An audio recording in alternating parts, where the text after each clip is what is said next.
बिस्मिल्लाहिर्रहमानिर्रहीम। अस्सलाम वालेकुम students, welcome back to the channel. अगर चैनल पर नए हैं तो सब्सक्राइब कर लें। सबसे पहले आज का सवाल ये है कि कल हमने जो टॉपिक पढ़ा था उसके अंदर हमने बाइल के बारे में पढ़ा था, बाइल पिगमेंट के बारे में। तो आपने ये बताना है कि बाइल पिगमेंट के अंदर कोई एंजाइम मौजूद होता है या नहीं। कमेंट के अंदर आपने यस और नो से इसका आंसर देना है। चलते हैं आज के लेक्चर की तरफ। तो आज हमारा लास्ट टॉपिक है चैप्टर का, डिसऑर्डर्स ऑफ डाइजेस्टिव सिस्टम, कि ह्यूमन डाइजेस्टिव सिस्टम के अंदर कौन कौन सी खराबियां आ सकती हैं।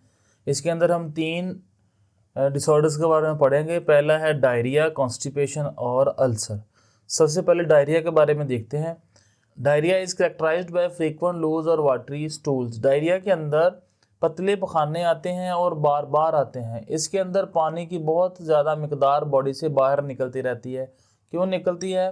हमने कल पढ़ा था कि अब्जॉर्प्शन ऑफ वाटर होती है लार्ज इंटेस्टाइन के अंदर। लार्ज इंटेस्टाइन का जो कॉलन का पार्ट है वहाँ पर पानी अब्जॉर्ब होता है, जिसकी वजह से जो अनडाइजेस्टेड फूड है वो सॉलिडिफाई हो जाती है, जिसे हम फीसिस कहते थे। लेकिन अगर वहाँ पर अब्जॉर्प्शन ना हो या कम अब्जॉर्प्शन हो, उसकी वजह से जो पानी है वो भी बॉडी से बाहर निकलता रहता है। इस सूरत हाल को डायरिया कहते हैं। डायरिया के अंदर क्योंकि पानी का लॉस बहुत ज़्यादा होता है, इसलिए डिहाइड्रेशन हो सकती है। Diarrhoea can lead to dehydration specially in children and elderly. और जो डिहाइड्रेशन है वो बच्चों और बड़ों के अंदर ज़्यादा होने के चांसेस हैं इसके। उसके बाद इसके साइंस देखते हैं कि इस बीमारी के अंदर क्या क्या होता है। इसके अंदर अब्डोमिनल क्रैम्प्स और पेन, ब्लोटिंग एंड डिहाइड्रेशन।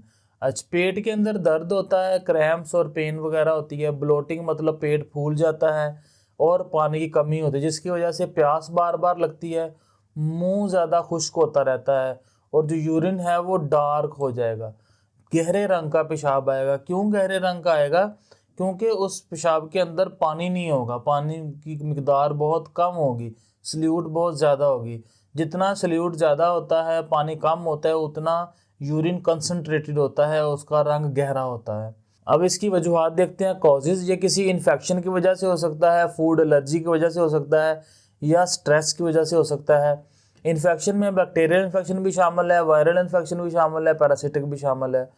और सर्टेन मेडिकेशन के, वो किसी दवाई का ज़रूरत से ज़्यादा इस्तेमाल की वजह से भी ये डायरिया हो सकता है। और वो दवाइयाँ कौन सी हैं? वो हैं एंटीबायोटिक्स, कि ऐसी अद्वियात जो हम बैक्टीरिया के ख़िलाफ़ इस्तेमाल करते हैं उन्हें हम कहते हैं एंटीबायोटिक्स। अब हम इसकी ट्रीटमेंट के बारे में पढ़ते हैं कि इसका इलाज कैसे किया जाता है। तो इस डायरिया के अंदर क्या हो रहा है कि पानी की मिकदार बहुत ज़्यादा बॉडी से बाहर निकल रही है, जिसकी वजह से जिस्म के अंदर पानी की कमी हो जाती है। इस कमी को पूरा करने के लिए हमें पानी ज़्यादा से ज़्यादा इस्तेमाल करना है। और यूज़ ऑफ ORS के, ORS का इस्तेमाल करें। ORS क्या है? ये एक मिक्सचर होता है जिसके अंदर वाटर होता है।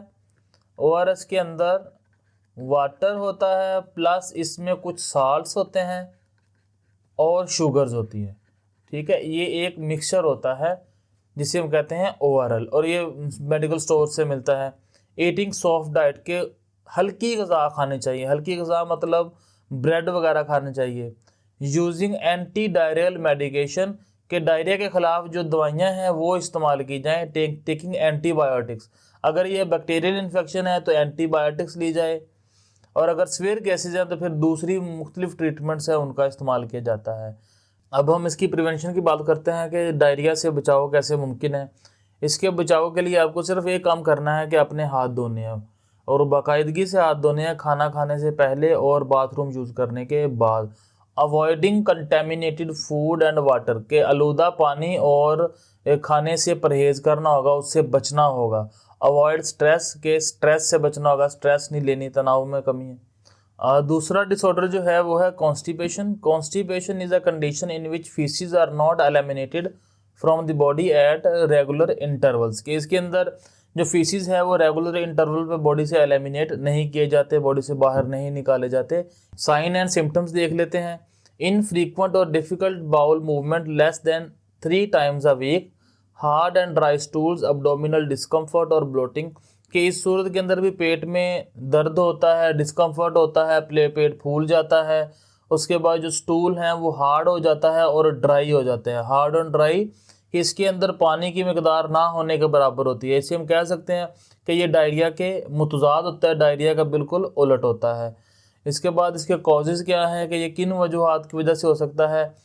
फूड के अंदर फाइबर की कमी की वजह से, lack of fibre in diet. Fibre क्या है, फ्रूट वेजिटेबल्स वगैरह के, हम इसकर फूड के अंदर, खुराक के अंदर वेजिटेबल्स और फ्रूट्स का इस्तेमाल कम होगा तो हम कह सकते हैं कि जिस्म के अंदर फाइबर की कमी है। और अगर खुराक में फाइबर की कमी होगी तो उसकी वजह से कॉन्स्टिपेशन हो सकती है।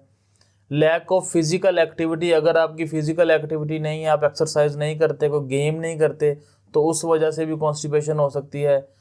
पेन के मेडिसिन्स का इस्तेमाल, ज़्यादा इस्तेमाल, जिसमें पेन किलर शामिल है, आयरन सप्लीमेंट शामिल है, और दूसरी बीमारियों की वजह से भी कॉन्स्टिपेशन हो सकती है, जिसमें डायबिटीज़ एक अहम बीमारी है। देखते हैं इसकी ट्रीटमेंट क्या है। इंक्रीजिंग फाइबर इनटेक, के हमारी खुराक के अंदर जो फाइबर है उसकी मिकदार, उसको ज़्यादा लेना शुरू कर दें। मसलन फ्रूट्स और वेजिटेबल का इस्तेमाल ज़्यादा कर दें। ड्रिंकिंग प्लेंटी ऑफ वाटर, पानी ज़्यादा से ज़्यादा पिएँ। रेगुलर एक्सरसाइज, के एक्सरसाइज बाकायदगी से करें। Use medicine as prescribed by doctor, कि वो अद्वियात इस्तेमाल करें जो डॉक्टर आपको तजवीज़ करे। प्रिवेंशन देखते हैं कि इसका बचाव कैसे मुमकिन है। कॉन्स्टिपेशन क्योंकि लैक ऑफ फाइबर की वजह से होती है, तो हमें अपनी खुराक के अंदर फाइबर की मकदार बैलेंस करनी होगी, ज़्यादा से ज़्यादा फाइबर इस्तेमाल करना होगा।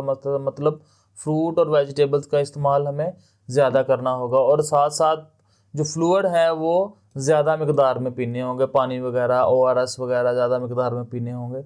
उसके बाद जो तीसरा डिसऑर्डर है वो है अल्सर। अल्सर क्या होता है, अल्सर ज़ख़म हो जाता है एलिमेंट्री कनाल के अंदर, कि हमने पढ़ा था एलिमेंट्री कनाल एक ट्यूब है जो माउथ से लेके एनस तक जाती है। अगर इस एलिमेंट्री कनाल के अंदर ज़ख़म हो जाए उसे हम कह देते हैं अल्सर। और ये अल्सर जो है ज़्यादातर स्टमक के अंदर होता है, मैदे के अंदर होता है, और स्मॉल इंटेस्टाइन के अंदर भी हो सकता है। इसकी हम रीडिंग करते हैं। पेप्टिक अल्सर्स आर सोर्स मतलब ज़ख़म है, that develop in the wall of elementary कनाल, के ये जो अल्सर है ये ज़ख़म होते हैं एलिमेंट्री कनाल की दीवारों के अंदर। Ulcer usually develop in the walls of stomach, के ये आम तौर पर मैदे की दीवारों के अंदर होता है, और इसे हम गैस्ट्रिक अल्सर कह देते हैं। हाउएवर अल्सर में आल्सो डिवेल्प इन ड्यूडिनम और एसोफेगस, और इसके अलावा जो अल्सर है वो ड्यूडिनम के अंदर भी हो सकता है और एसोफेगस के अंदर भी हो सकता है। ड्यूडिनम हम कहते हैं स्मॉल इंटेस्टाइन का जो पहला पार्ट है उसको ड्यूडिनम कहते हैं।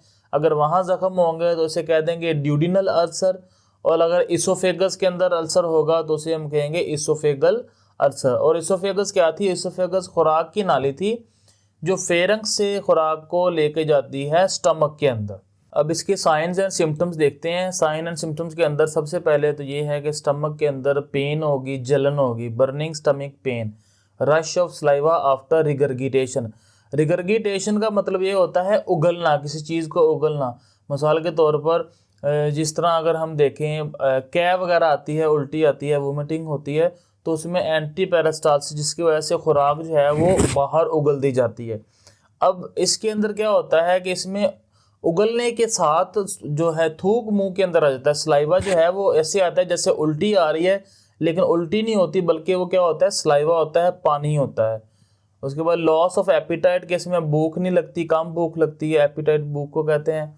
वाटर लॉस, वजन में कमी आ जाती है। ब्लड वोमिटिंग, खून की उल्टियाँ आती हैं। अब इसकी वजूहत देखते हैं। Infections due to Helicobacter pylori bacteria, कि ये एक बैक्टीरिया की इन्फेक्शन की वजह से अल्सर हो सकता है। Long term use of anti steroidal, anti inflammatory drugs, के पेन किलर ज़्यादा से ज़्यादा इस्तेमाल करें, और सोजश से बचाव की जो अद्वियात है अगर उनका इस्तेमाल ज़रूरत से ज़्यादा होगा तो उसकी वजह से भी अल्सर हो सकता है। एक्सेसिव अल्कोहल कंजम्पशन, शराब नोशी की वजह से भी अल्सर हो सकता है। स्मोकिंग की वजह से भी हो सकता है। किसी स्ट्रेस की वजह से भी अल्सर हो सकता है। इसकी ट्रीटमेंट क्या है, इसमें एंटीबायोटिक इस्तेमाल की जाए ताकि ये जो हेलिकोबैक्टर पाइलोरी बैक्टीरिया जिसने ये इन्फेक्शन कोज की है उसका खात्मा किया जाए। एंटीबायोटिक क्या कहते हैं कि ये वो अद्वियात है जो हम बैक्टीरिया के ख़िलाफ़ इस्तेमाल करते हैं। उसके बाद एंटासिड का इस्तेमाल किया जाए। एंटासिड क्या होता है, इसे मिल्क ऑफ मैग्नीशिया भी कहते हैं, और इसमें मैग्नीशियम हाइड्रोक्साइड एक वीक बेस होती है जो करती क्या है कि जो हमारे मैदे के अंदर जो HCl होता है उसको न्यूट्रलाइज कर देती है, ताकि इस वक्ती तौर पर थोड़ी देर के लिए आराम मिल सके, जलन ख़त्म हो सके। एंड प्रोटॉन पंप इनहिबिटर, ये भी अद्वियात हैं जो HCl की प्रोडक्शन को रोकते हैं। मैदे के अंदर जो HCl प्रोड्यूस हो रहा है उसकी प्रोडक्शन को रोकते हैं प्रोटॉन पंप इनहिबिटर्स। प्रिवेंशन इसका कैसे मुमकिन है? Avoiding excessive use of pain killer के दफ़ा दर्द अद्वियात का इस्तेमाल कम से कम करें। अवॉइडिंग स्पाइसी फूड्स, मसालेदार जो खाने हैं वो कम इस्तेमाल करें। ईटिंग अ बैलेंस डाइट के मतवाजन ग़ज़ा का इस्तेमाल करें, वो ग़ज़ा जिसके अंदर तमाम न्यूट्रिएंट्स मौजूद हैं, कार्बोहाइड्रेट्स मौजूद हों, प्रोटीन मौजूद हो, वाइटामिन्स हों, फैट्स हों सारे, और इसके अंदर फाइबर भी पूरे हों। ऐसी खुराक जिसके अंदर तमाम न्यूट्रिएंट्स मौजूद होते हैं उन्हें कहते हैं बैलेंस डाइट। ठीक है बच्चों, आज के लिए हमारा ये टॉपिक था। अच्छा, उर्दू मीडियम की रीडिंग आज मैं नहीं कर रहा क्योंकि इसमें कुछ समझने वाला है नहीं, सीधा सीधा लिखा हुआ है और सारे इसी तरह के सारे शॉर्ट क्वेश्चन बनेंगे। डायरिया की डेफिनेशन, डायरिया के साइन एंड सिम्टम्स क्या हैं, इसके कॉजेज़ क्या है, ट्रीटमेंट क्या है, प्रिवेंशन क्या है। तो इसमें कोई निशान वगैरह लगाने की भी ज़रूरत नहीं है, सीधा सीधा आपने याद करना है। तो यहाँ पर आज हमारा ये चैप्टर ख़त्म हो गया है। अगले लेक्चर के अंदर हम ये एक्सरसाइज सारी की सारी सॉल्व करेंगे। तो जाते जाते बच्चों इस चैनल को सब्सक्राइब कर दें। अल्लाह हाफिज़।